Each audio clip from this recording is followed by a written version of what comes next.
Hey everybody, it's Jonathan Moore with the Hometown Historian channel. We are here at St. Paul's United Brethren Church Cemetery on Indiantown Gap property. This at one time would have most likely been a populated area. 1932 when the government started buying property around here to create the military reservation. This was an area that they bought up because it fit in to the overall military reservation, and they bought the land, and then it in essence became then abandoned. So whatever population was here town-wise, that's all gone. I will show you over there, there's the steps to the church still exists, and obviously the cemetery. Now the church most likely would have been started say in 1870s, because the first burials here were a couple infants, 1877. So usually when you had a church start, the cemetery usually just started having people buried there maybe about 4 or 5 years later, so probably early 1870s. But this is another community that would have been just northwest of St. Joseph Springs, which we've talked about before with Joseph Raber's murder there with the Blue-Eyed Six. So we're going to turn this around, and then we'll talk a little bit more later in the video about the people here and the church itself.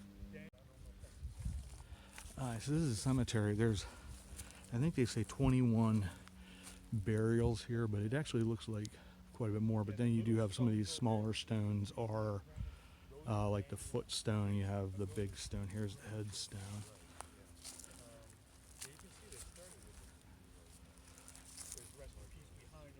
But they had the last service here was in 1932. I believe it was October 16th. It was, I'll look up the pastor. I think it was a Pastor Shea. And he was one of those traveling preachers for the United Brethren Church on October 16th. And then shortly thereafter would have been when the church was torn down. But this is a place you have to get permission from the Gap Authority. They open it up when the there's no longer, because this is like a shooting range and that type of thing with ordnance. So you can come back here, but once you get permission, you have to sign in and really say thank you to Indiantown Gap allowing us to come back here and see this place, because there's so much history here. And you just think about what was all back here at some point. Here's one of those earliest graves. This is infant son of Daniel and Elizabeth Nedig, June 22nd, 1877. So that was the first of the burials, and as you see that there. But these places are really, really important part of our history, and thankfully it is being preserved by the Gap.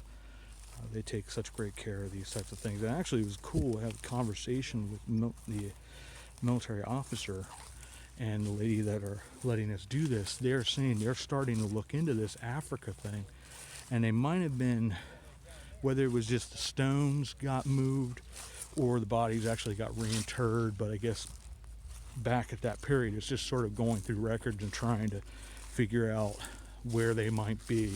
So there might be some hope in that regard, and have some context now here to talk about that. Here would be the old steps in the church.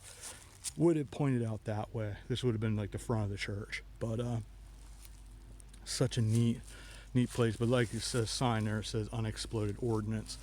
So it's a safety issue, and it's also, you don't want to be out in the middle of the cemetery when they're firing that ordnance, because you'll find out what war's like real quick.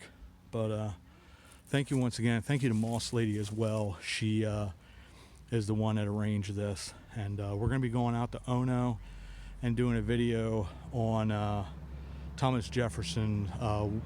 One of his slaves is actually, his and his family are actually buried there. Most of them are unmarked, but we'll be able to get a little bit more of the story there. The hawk or some sort. So thanks everybody as always for coming along. I'm going to have a little bit more information, and as always, we'll see you all about town. So here are a couple pictures that MossLady provided of the church and the cemetery back a long time ago, and then later on there'll be some pictures that I took while I was there. This was a little bit of a shorter video just because I hadn't been able to walk at the time very well, but we will be returning here with quite a bit more information, just simply because there's actually a really among the many neat families that are here in this Hanover Township cemetery.